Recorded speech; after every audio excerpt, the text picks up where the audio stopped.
Angel? Sudah Pak, sama mentornya juga sudah. Oke, sekaligus ya. Ya. Oke, Assalamualaikum, selamat siang Pak Mehmet. Lagi connect, oh udah Pak. Oke, Pak Mehmet sudah connect? Yes, Pak. Oke, Assalamualaikum Pak Mehmet, apa kabar? Waalaikumsalam, baik Pak. Mentor sudah hadir? Sudah ada Pak itu Pak. Oke, baik Pak Mehmet dan Pak Mentor. Pak Mentornya Pak Cecep ya? Ya, Pak BKD. Oke, baik Pak Cecep, selamat datang, selamat kenal. Pak Mehmet dan Pak Cecep, waktu kita 45 menit, Pak Cecep presentasi nanti 10 menit. Sesudah itu ada testimoni, saran masukan, tanggapan atas rencana aksi Pak Mehmet dari mentor. Dia akan ada saran masukan, tanya jawab dengan Pak Dr. Bang Hairi selaku narasumber dan juga penguji. Silakan Pak Mehmet, gunakan waktu 10 menit untuk presentasi.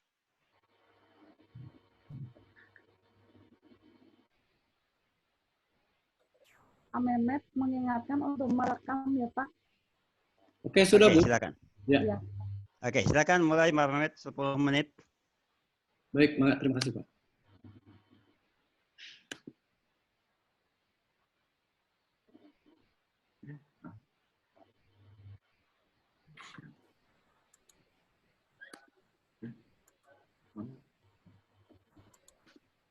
Oh itu ya. Udah. Ini deket gini nih. Video ya. Baik, terima kasih. Bismillahirrahmanirrahim. Assalamualaikum warahmatullahi wabarakatuh. Waalaikumsalam warahmatullahi wabarakatuh. Bapak-bapak narasumber, coach, dan mentor yang hadir. Program yang akan kami sampaikan ini namanya SIGADIS, Inspeksi Gerakan Disiplin dalam upaya meningkatkan disiplin ASN Pemerintah Daerah Kabupaten Subang. Bapak dan Ibu, ini mungkin awalnya sebagai kami sampaikan bahwa ini ada kaitannya dengan visi misi dan program Pak Bupati. Yang pertama, visinya Kabupaten Subang bersih, maju, sejahtera, dan berkarakter. Kemudian misinya ada 5 misi, dan ini masuk ke misi ke-1, mewujudkan pemerintahan yang bersih dari korupsi, kolusi, nepotisme, terbuka, serta terhadap peningkatan pelayanan masyarakat. Dan Bupati serta Wakil Bupati terpilih ini mempunyai tagline program yang namanya Kabupaten Subang Jawara. Jawara itu bukan Jawara Banten, Pak, tapi Jawara di sini jaya, istimewa, dan sejahtera. Jaya daerahnya, istimewa pelayanan pemerintahnya, dan sejahtera masyarakatnya. Dan dari program Jawara itu ada 9 program, dan salah satunya nama programnya Program Jawara Nagara, yaitu reformasi birokrasi dan hukum. Nah, kemudian tugas asisten administrasi umum, di mana saya bertugas sekarang ini, adalah membantu sekretaris daerah, khususnya dalam penyusunan kebijakan daerah, pelaksanaan kebijakan, pengkoordinasian, tugas perangkat daerah, dan pemantauan serta evaluasi dari pelaksanaan kebijakan daerah itu di bidang umum, organisasi, protokol, komunikasi pimpinan, perencanaan, dan keuangan. Tentu ini artinya di dalamnya termasuk pembinaan ASN. Baik, isu strategis yang coba kami angkat pada saat ini, tentunya kita bisa lihat dari kondisi yang sekarang ada. Yang pertama, masih ada ASN yang belum memahami aturan-aturan tentang kepegawaian. Kemudian masih ada ASN yang tidak melaksanakan AP pagi. Kemudian pada saat jam kerja, ASN itu tidak ada di tempat. Kemudian berikutnya ada yang tidak masuk tanpa alasan yang sah. Kemudian ada juga peraturan, belum adanya peraturan tentang penegakan disiplinnya. Jadi upaya penggerakannya maksudnya. Kemudian ada ASN yang masih terkena hukuman disiplin ringan, bahkan sampai hukuman disiplin berat. Nah, dari kondisi saat itu, maka rumusan masalah strategis yang coba kami rangkum adalah kurang disiplinnya ASN di lingkup pemerintah daerah Kabupaten Subang dalam hal ketaatan terhadap jam kerja, tidak ada peraturan, upaya masih kurangnya upaya penetapan peraturan penegakan disiplin ASN. regulasinya yang mengatur disiplin tentunya sudah ada. Keputusan Bupati Subang tentang hari jam kerja, peraturan Bupati Subang tentang tambahan penghasilan pegawai, peraturan Bupati Subang tentang kode etik, dan lain sebagainya. Baik, upaya atau inovasi yang coba kami kembangkan di sini adalah dalam rangka meningkatkan disiplin aparatur sipil negara ini, yaitu melalui kebijakan dengan pengendalian dan peningkatan disiplin yang berbasis participatory, enabling, dan empowering. Di sini program yang coba kami sampaikan yaitu poinnya adalah pelibatan pegawai dalam peningkatan. Peningkatannya pertama pemahaman dan kesadaran dan terhadap perilaku dan disiplin, kemudian peningkatan terhadap pembinaan dan pengendalian disiplin itu, kemudian pelibatan pegawai dalam peningkatan disiplin melalui penerapan peraturan Bupati Sigadis. Kemudian yang terakhir melibatkan pegawai dalam peningkatan sistem informasi disiplin. Kemudian cakupan manfaat yang akan coba kita capai adalah di bidang internal. ASN kita harapkan akan memiliki spirit dan warna baru dalam melaksanakan tugas dan fungsinya dalam perilaku sehari-hari yang tercermin melalui meningkatnya pemahaman dan kesadaran. Disiplin, respon dan perilaku disiplin sehingga menciptakan kekompakan dalam bekerja. Hal demikian akan mewujudkan organisasi yang adaptif tentunya, hingga memiliki kultur baru dan mempunyai inovasi dalam pelaksanaan tugas secara maksimal. Kemudian eksternalnya, stakeholder-nya yaitu DPRD, instansi vertikal, maupun masyarakat itu sendiri. Kita harapkan mereka akan merasakan adanya kenyamanan, kecepatan, ketepatan, dan pelayanan yang baik, karena sikap dan perilaku ASN bekerja tepat waktu dan selalu ada di tempat pada saat jam kerja. Kemudian tahapan rencana strategis kami yang coba kami uraikan melalui jangka pendek, jangka menengah, dan jangka panjang. Yang pertama, tahapan utamanya pelibatan pegawai, peningkatan pemahaman kesadaran dan perilaku disiplin. Kita mulai dalam jangka pendek itu yaitu coffee tea morning atau briefing staff. Ini biasa dilakukan pada hari Senin. Ini melibatkan unsur-unsur pimpinan dari seluruh perangkat daerah. Jadi isunya kita lempar dulu tentang program ini. Kemudian setelah mendapat respon dan lain-lain, kita harapkan langkah berikutnya yaitu pemetaan isu dan masalah. Setelah mendapat masukan dari para kepala dinas atau pimpinan perangkat daerah yang ada. Setelah itu baru kita menyampaikan atau mensosialisasikan kembali, mengingatkan kembali peraturan disiplin di 5 perangkat daerah sebagai sampelnya. 5 perangkat daerah ini kita coba sebagai sampel. Kemudian udah gitu kita akan melakukan FGD, virtual meeting, mengenai hal-hal yang lebih teknis tentang program-program tersebut. Yang kedua, tahapan kedua itu pelibatan pegawai dalam meningkatkan pembinaan dan pengendalian disiplin. Pertama, membuat dokumen regulasi Perbuk Sigadis. Ini kita libatkan seluruh stakeholder yang ada, kemudian sosialisasi Perbuknya itu, kemudian pada saat sosialisasi itu di seluruh perangkat daerah, kita juga diharapkan akan membangun komitmen bersama untuk lebih meningkatkan kualitas disiplin dari seluruh ASN yang ada. Yang ketiga, pelibatan pegawai dalam meningkatkan disiplin melalui penerapan Perbuk Sigadis. Yang pertama, kita buat surat edaran pelaksanaan Perbuk Sigadis. Kemudian yang kedua, implementasi dari Perbuk Sigadis itu pada 5 perangkat daerah. Yang keempat, pelibatan pegawai dalam meningkatkan sistem informasi disiplin, itu akan kami lakukan pada tahap jangka menengah dan jangka panjang. Jadi intinya kita mulai dari kegiatan yang pembuatan peraturan Bupati Sigadis dan implementasi pada 5 perangkat daerah yang ada. Itu yang kami lakukan. Kemudian rencana strategis atau marketingnya, yang apa pola yang akan kita lakukan, yaitu kita menggunakan 5P untuk produk. Bentuk marketingnya adalah produk hukum berupa peraturan Bupati Subang tentang inspeksi gerakan disiplin di lingkungan pemerintah Kabupaten Subang. Kemudian price-nya tentu ini tidak ada biaya yang khusus, karena ini akan kita manfaatkan momen waktu-waktu yang akan berhubungan dengan kegiatan-kegiatan yang dilakukan oleh pemerintah daerah, baik pertemuan-pertemuan, baik langsung maupun virtual, dan momen yang rutin dilakukan yaitu briefing staff setiap hari Senin.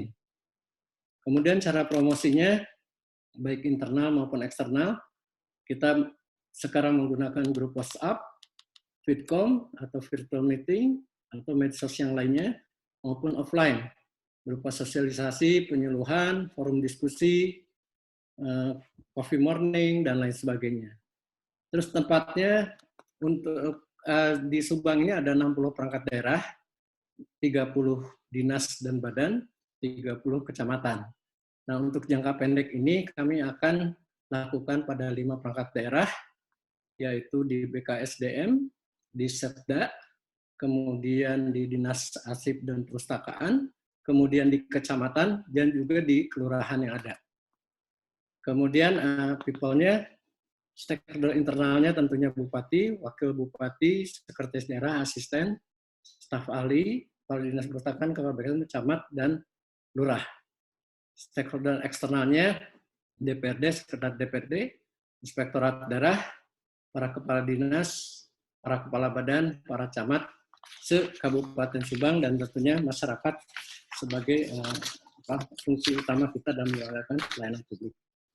Nah, mungkin itu Pak, intinya yang dapat kami sampaikan kaitan dengan rencana inovasi yang akan kami lakukan melalui program SIGADIS, Inspeksi Gerakan Disiplin, dalam upaya meningkatkan disiplin ASN pemerintah daerah Kabupaten Subang.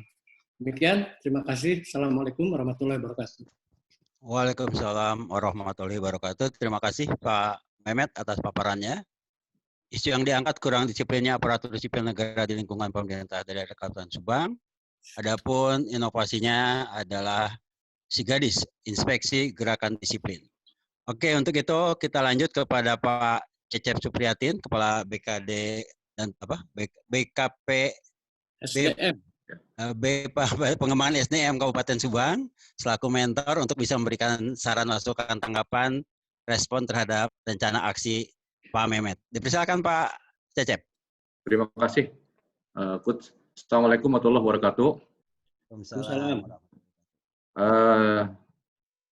Dari pemaparan Pak Mehmet yang tadi saya sampaikan, yang pertama saya sebagai mentor dan berkaitan juga dengan pembinaan kepegawaian, ini pada prinsipnya sangat mendukung apa yang menjadi suatu gagasan dari Pak Mehmet, di samping juga berkesinambungan dengan visi misi yang sedang dilaksanakan oleh Pak Bupati dengan jawarannya.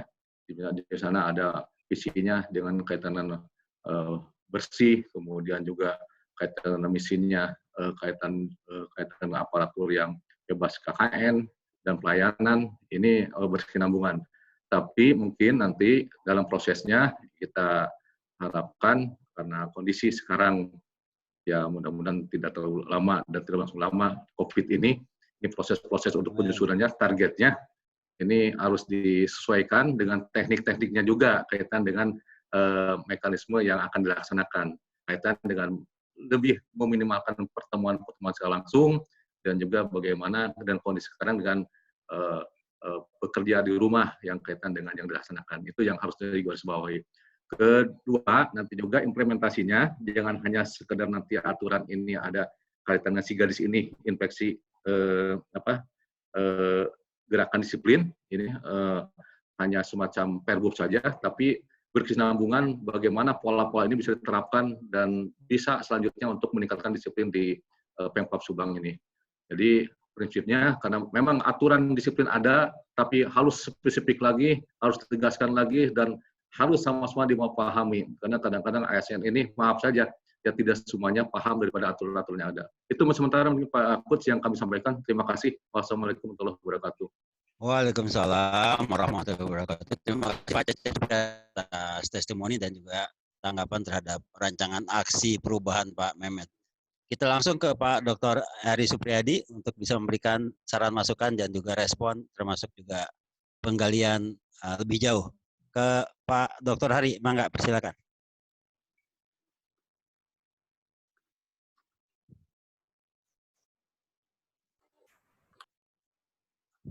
Terima kasih Pak Dayat selaku coach. Assalamualaikum warahmatullahi wabarakatuh. Waalaikumsalam. Yang saya hormati Pak Cecep selaku mentor dan tentunya Pak Mehmet ya, selaku reformer yang sudah memaparkan tadi rancangan atau desain dari proyek perubahan yang akan diimplementasikan dalam proses kediklatan yang sedang diikuti. Selamat pertama dulu untuk Pak Mehmet ya Pak ya, sudah selesai merumuskan rancangannya. Di forum ini nanti saya akan mencoba memberikan komentar Pak. Di komentar-komentar ini tentunya nanti dikembalikan kepada Pak Cecep untuk menyikapinya, apakah akan relevan gitu untuk ditindaklanjuti, karena prinsipnya baik mentor kemudian coach termasuk saya selaku reviewer atau boleh juga dikatakan penguji, sebenarnya tidak menguji Pak, tapi semuanya berperan untuk mendukung ya Pak Mehmet agar proyek perubahan ini bisa efektif. Jadi apa yang sudah ditargetkan ini bisa tercapai, dan di sisi lain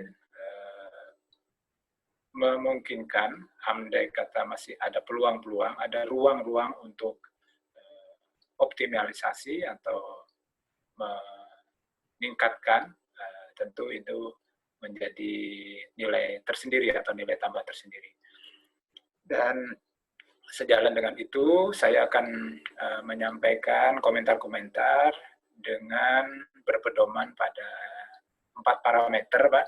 Jadi 4 parameter ini sebenarnya alat bantu yang secara teknis nanti bisa membantu kita, menjadi pedoman bagi kita untuk memastikan sekali lagi agar proyek perubahan ini efektif dan optimum gitu Pak ya. Dan masing-masing parameter ini, 4 parameter ini saling berhubungan.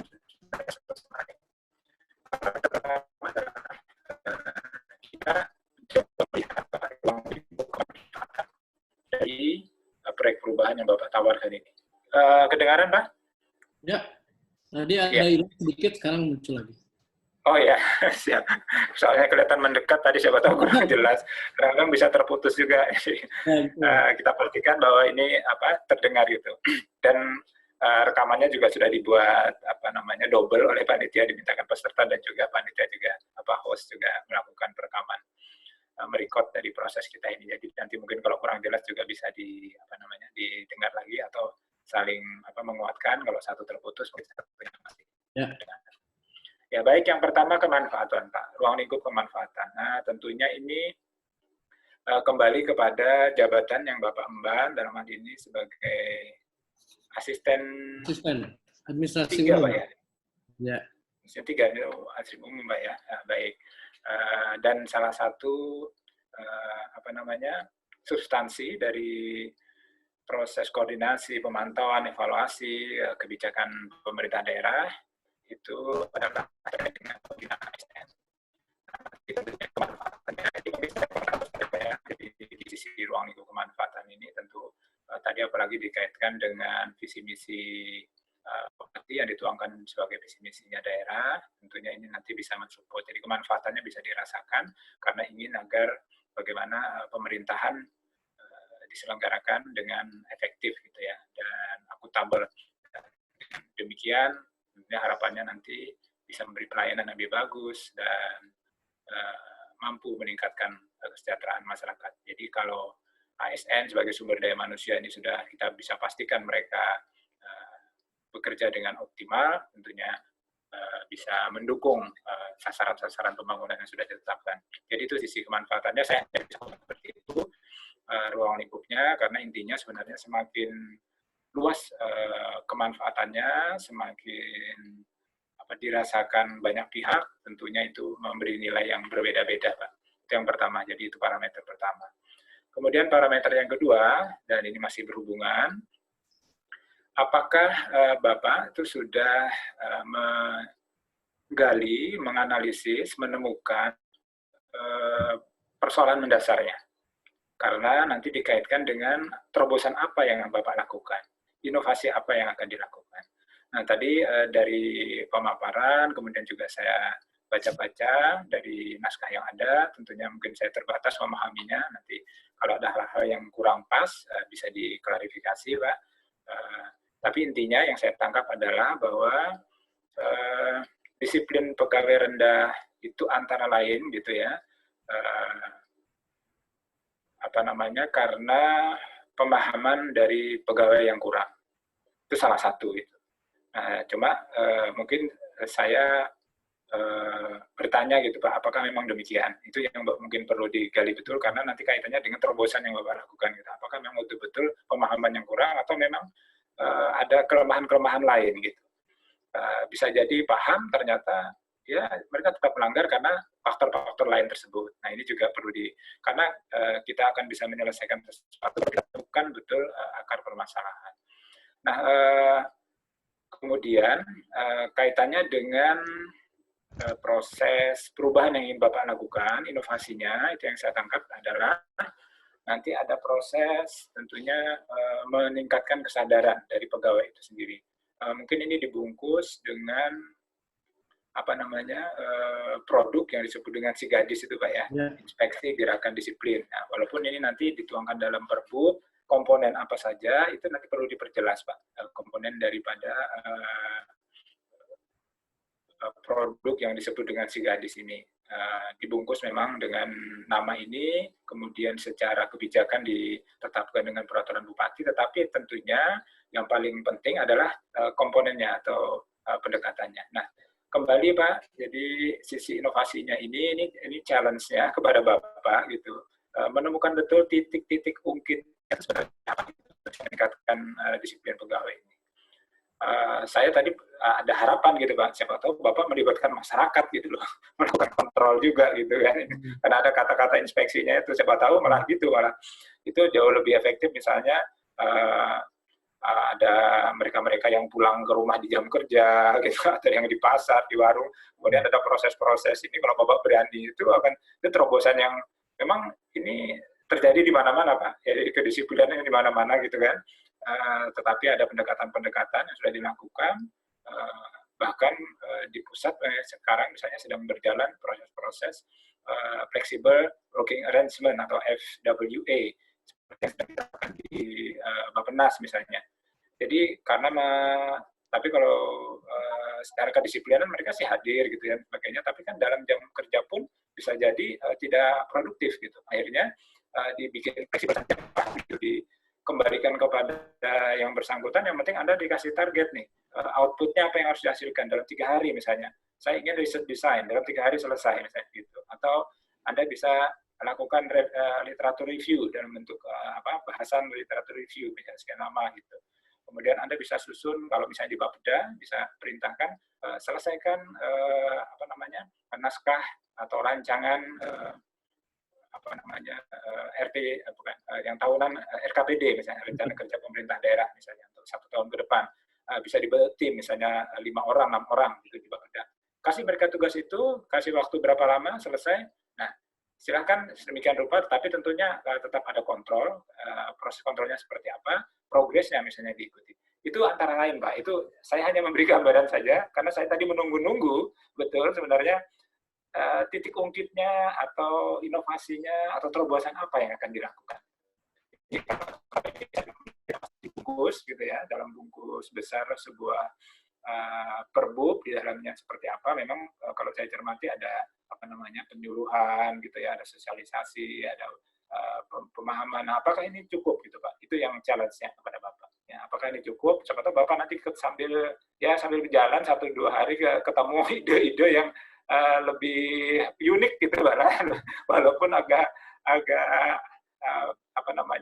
kontroversial ya nggak masalah Pak gitu kan, kita coba gitu kan, siapa tahu bisa gitu kan, karena memang ini masalah-masalah yang selama ini tidak terselesaikan, banyak sekali terjadi dan sangat umum gitu Pak ya terjadi. Baik, itu yang kedua Pak, jadi aspek bagaimana Bapak menggali permasalahannya, menemukan titik persoalannya itu, kemudian menemukan atau menawarkan Kalau tadi sepintas juga masih agak ini Bapak mungkin sudah ada sebenarnya, tapi di tahapan-tahapan ini sebenarnya Bapak jangan menggali lagi. Jadi Bapak justru sebagai seorang reformer sudah menentukan apa terobosan yang mau dilakukan. Jadi bukan melakukan FGD kemudian menemukan apa nih harus dilakukan gitu, jangan. Jadi Bapak sudah mencoba secara individual karena memang ini proyek perubahan, Bapak yang betul-betul memunculkan gitu. Walaupun nanti tantangannya tentunya masih di aspek kedua ini adalah nilai dari perubahannya adalah sejauh mana hambatan atau tantangan yang akan Bapak hadapi. Semakin sulit, semakin besar tantangannya, semakin banyak resistensi dari para stakeholder, maka nilai dari perubahan Bapak semakin tinggi. Misalnya gitu, Pak. Terus terang seperti itu saya proses penilaian. Jadi kami juga sebagai penilai melihat nih, oh ini kalau mudah-mudah saja, misalnya ada banyak kan itu yang menawarkan aplikasi, misalnya sistem informasi. Nah itu bisa saja kan hire programmer gitu dengan anggaran, kemudian bisa diimplementasikan, itu sebenarnya relatif mudah, misalnya seperti itu. Nilai kami untuk kami bahkan memberikan nilai berbeda dengan mereka yang tapi menyelesaikan persoalan yang selama ini konflik, misalnya konflik antar katakanlah persaingan antar sektor misalnya seperti itu. Nah itu bisa diselesaikan, itu menjadi lebih tinggi. Jadi challenge-nya, tantangannya, nah itu sekali lagi ini tantangannya sebenarnya besar Pak, karena di mana-mana terjadi gitu kan kedisiplinan yang rendah ini. Nah itu yang perlu nanti mungkin sambil berjalan. Bungkusnya silakan, ini saya sepakat saja Pak, ini menarik gitu, bagus sudah didesain sedemikian rupa, tetapi mungkin terobosannya mungkin nanti ketemu hal-hal yang lebih menarik, lebih unik lagi gitu. Itu yang kedua. Kemudian yang ketiga adalah parameter bagaimana Bapak mendesain proyek perubahan ini, memastikan bahwa apa yang sudah ditetapkan sebagai sasaran, sebagai target ini bisa tercapai. Saya ada sedikit masukan Pak, kalau Bapak sini mentargetkan kuantitas untuk setiap step, untuk setiap fase, setiap lompatan, itu dengan jumlah ya, saya lihat ini ada 5 SKPD, kemudian nanti menengah 30, kemudian jangka panjang 60. Ini boleh-boleh saja Pak, saya tidak menyebutkan ini salah, tetapi filosofi dari gradasi atau fase-fase atau batu loncatan atau milestone ini adalah bahwa ada perbedaan prinsip Pak di jangka pendek, menengah, panjang gitu. Yang umum misalnya kalau di jangka pendek itu persiapan, preparasi, mulai mendesain, kemudian menyiapkan atau membangun komitmen awal dan sebagainya. Kemudian di jangka menengah itu biasanya sudah mulai implementasi gitu kan. Kemudian jangka panjangnya itu lebih pada pengembangan atau bisa juga maintain gitu, mempertahankan sampai ke evaluasi tentunya. Nah ini fase-fase itu menawarkan seperti itu sebenarnya Pak. Tapi kalau Bapak memang sudah menetapkan 5, 30, 60 ya, saya kembalikan ke Bapak ini sebagai bahan pertimbangan saja. Jadi fase-fase ini sebenarnya tujuannya itu karena di setiap fase-fase itu karena karakteristiknya berbeda, ada sasaran, kemudian nanti kita kunci atau kita kendalikan dengan outputnya apa, indikator outputnya apa, kemudian waktunya Pak. Jadi waktunya juga disebutkan secara tegas, tanggal, bulan, tahunnya kapan itu harus dicapai. Dan itu dikembalikan kepada setiap jenis perubahan karena tentunya berbeda-beda karakteristiknya. Ada yang pengaturannya hitungan bulan untuk jangka pendek, kemudian ada yang jangka menengahnya cukup 1 tahun, ada yang bahkan mungkin jangka menengah sudah bertahun-tahun gitu. Itu sangat relatif gitu. Jadi dikembalikan kepada bagaimana karakteristik dari perubahan yang dilakukan. Nah itu yang ketiga Pak, jadi terkait dengan mekanisme pentahapan dan sistematisasi dari proses perubahan yang Bapak lakukan. Yang terakhir, aspek keempat atau parameter keempat adalah terkait dengan bagaimana Bapak menerapkan strategi marketing. Jadi sebagaimana kita ketahui, kita berada di sektor publik, tapi kita mencoba memanfaatkan Pak filosofi-filosofi yang ada di sektor swasta atau private sector, prinsip-prinsip dari marketing. Kenapa ini penting? Karena kita ingin efektif secara pengelolaan dari manajemen publik kita. Nah, itu diawali dengan bagaimana kita mendefinisikan gitu ya, menentukan, mendefine produk. Karena inilah core daripada dari marketing kita. Nah, produknya ini tentunya bisa berupa kebijakan, bisa berupa barang atau perangkat dan sebagainya gitu. Bisa juga pelayanan itu tergantung. Nah, ini kalau saya lihat dari punya Bapak berarti ini sebuah paket ya, sebuah paket kebijakan gitu ya, sebuah paket kebijakan, sebuah pendekatan, sebuah strategi. Nah, itu saya sudah sepakat ini dibungkus dengan penamaan, ini bentuk dari branding, Mbak. Jadi nanti di promotion itu ada proses brandingnya, boleh itu terapkan. Jadi P pertama itu produk, jadi bagaimana kita mendesain produk ini, kemudian nanti ada promotion, tapi itu bagian akhir. Nah, setelah produk berhasil kita desain sedemikian rupa, tentunya memperhatikan ini dengan kebutuhan dari customer. Customer kita siapa, Pak? Nah, itu harus kita tentukan. Nah, kalau ini produknya seperti ini, berarti customer kita barangkali ini justru kepentingan siapa yang berkepentingan terhadap peningkatan kualitas disiplin dari pegawai ini. Ya berarti mungkin customer-nya adalah misalnya justru BKPSDM ya, misalnya seperti itu, karena mengharapkan adanya peningkatan itu misalnya. Jadi ini sangat relatif nanti, dan itu penting. Jadi setelah kita mendefine siapa produknya, siapa customer-nya, karena dari dua ini kita akan menentukan nanti bagaimana si customer bisa mendapatkan produk itu. Semakin mudah dia mendapatkan, semakin accessible, semakin friendly bagi si customer, berarti itu semakin bagus. Itu kalau di swasta, di private sector, itu mungkin price-nya itu tergambar dengan harga gitu. Semakin murah tentunya semakin bagus, semakin kompetitif. Nah, sama juga seperti itu. Kalau desain aplikasi misalnya makin user friendly misalnya, itu berarti semakin bagus, semakin price-nya berarti semakin bagus. Termasuk juga kalau hubungan antara produk dengan customer adalah di samping price tentunya place. Place itu dikaitkan dengan di mana produk ini nanti bisa dijangkau, bisa didapatkan. Nah, jadi bagaimana kita mendistribusikan produk kita itu sehingga si customer itu mudah mendapatkannya. Ya katakanlah kalau ini nanti berupa kegiatan dan sebagainya gitu, tentu kegiatan-kegiatan ini mudah diakses oleh siapa yang membutuhkan kegiatan tersebut. Nah, memang ini agak agak abstrak gitu ya. Kita coba, tapi tetap kita coba kita gunakan filosofi itu. Intinya produk ada, kemudian kita tentukan siapa pemanfaatnya atau penggunanya yang akan diuntungkan dengan adanya produk ini, kemudian bagaimana sih customer atau pemanfaat itu bisa mendapatkannya baik secara distribusi maupun secara harga, aksesibilitasnya jadi mudah. Nah, kemudian bagian penting dari strategi marketing dan proses perubahan yang dilakukan, sebagaimana saya sampaikan bahwa ini proses perubahan ini titik beratnya bukan di soal teknis bagaimana kita melaksanakan perubahan itu, tapi bagaimana kita mengelola stakeholder. Nah, oleh karena itu perlu dilakukan pemetaan stakeholder, Pak. Saya belum lihat sepertinya peta stakeholdernya dipetakan. Mungkin ada teman-teman yang sudah melakukan, bisa dipelajari. Jadi intinya nanti memetakan para stakeholder ini ke dalam 4 kuadran. Itu mungkin salah satu model gitu Pak ya, satu tools yang bisa membantu kita lebih mudah gitu.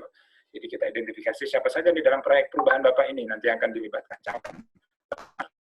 dan kita berkepentingan terhadap mereka itu. Nah, ini coba kita identifikasi, kemudian kita posisikan mereka ke dalam 4 kuadran. 4 kuadran ini berdasarkan 2 aspek, 2 sumbu. Yang pertama adalah pengaruh dari stakeholder itu terhadap perubahan kita. Dan itu adalah interest-nya atau kepentingan dia terhadap proyek perubahan kita ini. Misalnya tadi BKPSDM misalnya. Ini stakeholder ini ditempatkan di mana gitu. Influence-nya besar nggak terhadap proyek perubahan Bapak? Kalau umpamanya Bapak berarti positif ya. Kemudian apakah interest-nya besar? Kepentingannya besar? Oh, besar juga. Oh, berarti baik influence maupun interest-nya besar, dia berada di kuadran 1. Itu biasa disebut dengan promoters misalnya. Nah, ini berarti BKPSDM itu sebagai promoters. Nah, nanti kita petakan lagi yang lain berdasarkan hasil identifikasi Pak Mehmet tentunya terhadap semua stakeholder yang mungkin nanti akan terlibat, berkepentingan, mendapat manfaat gitu. Jadi stakeholder termasuk mereka yang mendapat manfaat juga stakeholder. Proses ini penting karena sekali lagi proyek perubahan ini sebenarnya upaya kita untuk mengelola para stakeholder ini. Jadi tidak sebatas pada desain-desain teknis dan implementasi desain dan teknik itu sendiri. Jadi lebih banyak bagaimana tantangan atau challenge Bapak dan barangkali itu Pak Mehmet dan Pak Cecep yang bisa saya sampaikan, juga Pak Dayat tentunya.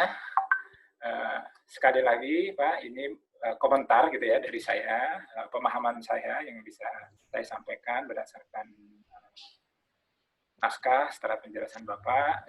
Sepanjang itu ada yang relevan mungkin bisa Bapak tindak lanjuti, nanti tergantung atau kembali kepada Pak Mehmet, dan saya apresiasi serta berharap Pak ini mudah-mudahan tentunya ini bisa berjalan dengan baik, bisa efektif, karena tadi ada kepentingan strategis bagi pemerintah Kabupaten Subang ingin ASN lebih positif, ya kalau nanti lebih konkret lagi memunculkan inovasi terobosan yang agak unik gitu, akan tentunya lebih menarik lagi, dan tentunya yang paling penting tentunya efektif. Karena kita dengan pendekatan yang masih umum itu kadang-kadang masih capaiannya seperti itu gitu. Nah, jadi siapa tahu gitu Pak nanti ada, dan itu challenge saya bagi Bapak. Demikian Pak, terima kasih, mudah-mudahan sukses. Dan mohon maaf sekiranya ada yang kurang berkenan. Assalamualaikum warahmatullahi wabarakatuh. Waalaikumsalam. Waalaikumsalam warahmatullahi wabarakatuh. Terima kasih Pak Dr. Heri atas saran masukan tanggapannya. Pak Mehmet, ada yang mau direspon? Baik, sedikit mungkin Pak. Silakan. Pak Hari, terima kasih masukannya. Jadi konsep yang saya coba sampaikan ini tentunya mungkin masih banyak kekurangan, tapi tentunya kami juga banyak pencerahan barusan dari Pak Hari, apalagi dikaitkan dengan 4 parameter itu Pak. Yang pertama soal kemanfaatan, sudah diutarakan bahwa ini agar dapat berjalan efektif. Kemudian yang parameter kedua, apakah ini persoalan sudah digali dan lainnya, dan apakah ini mendasar, nanti ini terus akan kami coba kembangkan Pak. Termasuk yang poinnya tadi Bapak itu challenge-nya, mungkin tantangannya Pak. Nah ini juga jadi masukan sangat berarti bagi kami yang akan menyusun ini. Kemudian yang ketiga, parameter yang Bapak sampaikan itu mengenai desain dari proyek perubahan ini, mekanisme tahapan, target, dan lain sebagainya. Dan yang berikutnya keempat, strategi marketing Pak. Ini terima kasih, ini ada Bapak menyampaikan ada selain 5P tadi itu ada kuadran mungkin. Nah nanti kuadran antara influence dan interest-nya. Nanti saya coba cari informasi lagi untuk tambahan masukan saya nanti ke depan. Tapi yang jelas ini saya mencoba bahwa sekarang ini aturan sudah ada. Pegawai itu sudah dikasih tunjangan tambahan penghasilan. Sudah dikasih fasilitas pakaian dinas yang nggak usah beli, mobil dan lain sebagainya. Tapi kok masih tidak berubah gitu. Nah ini yang coba saya gali seperti itu. Terus harapannya yang saya kejar adalah yang pertama adalah pimpinan dari perangkat daerahnya saja itu Pak. Jadi kepala dinasnya.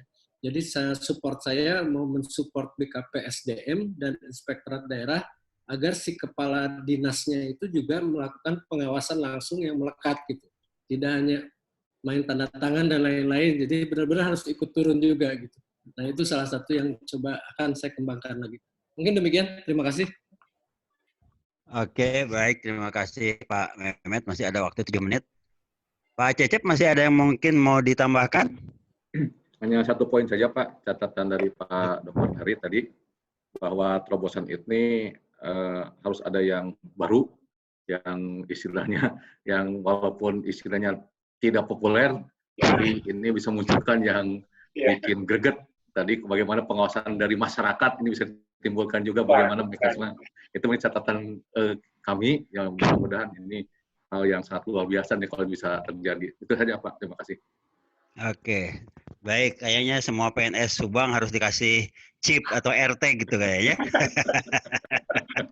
Biar kelihatan kayak sapi gitu. terdeteksi itu. Terdeteksi jadi. Oke, Pak Cep, Pak Mehmet, terima kasih atas paparannya. Halo, Pak Dayat.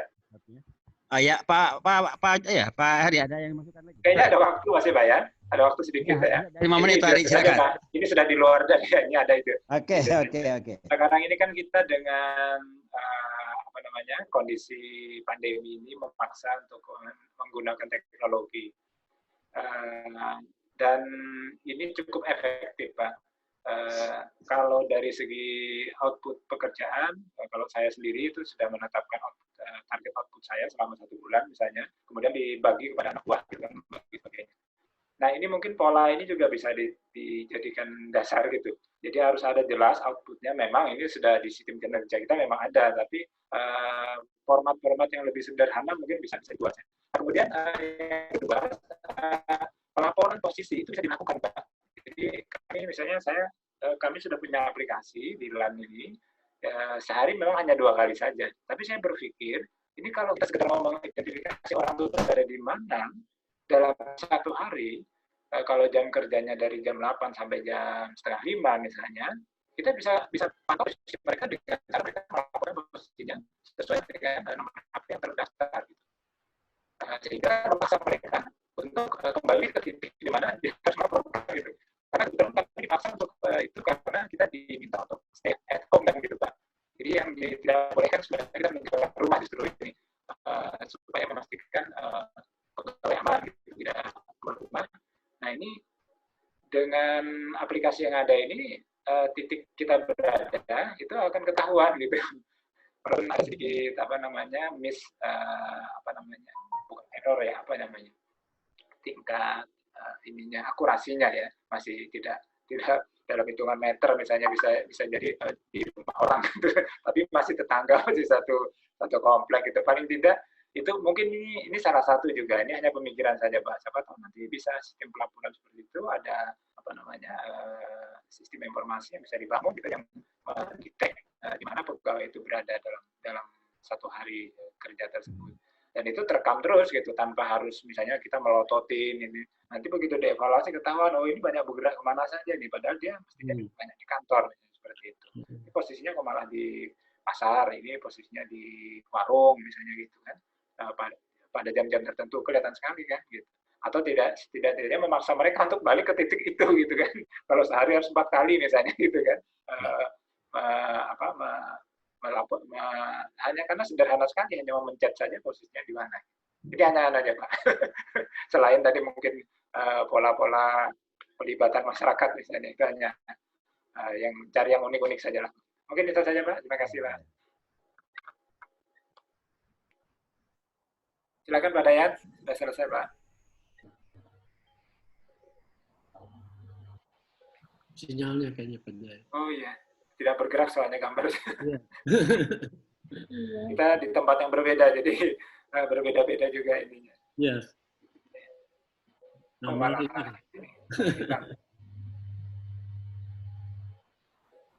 Mbak Angel, halo? Iya, Pak. Oh, ini malah hilang Pak Dayatnya. Iya, Pak Dayatnya hilang. Ya. Ini kalau secara proses sudah selesai, Pak. Waktunya juga sudah selesai. Sudah cukup. Jadi mungkin kalau boleh saya mewakili Pak Mentor. Maaf. Ini Pak Dayat sudah balik lagi. Ya, sudah Pak. Terima kasih Pak. Oke, baik. Terima kasih Pak Heri ini. Saya barusan putus. Baik, kalau begitu terima kasih Pak Mehmet, Pak Supriyatin, Pak Hari, dan kita akan berlanjut dengan Pak Ujang Sutrisna ya untuk sesi berikutnya. Baik, terima kasih. Assalamualaikum Pak Mehmet, Pak Cecep, terima kasih. Waalaikumsalam.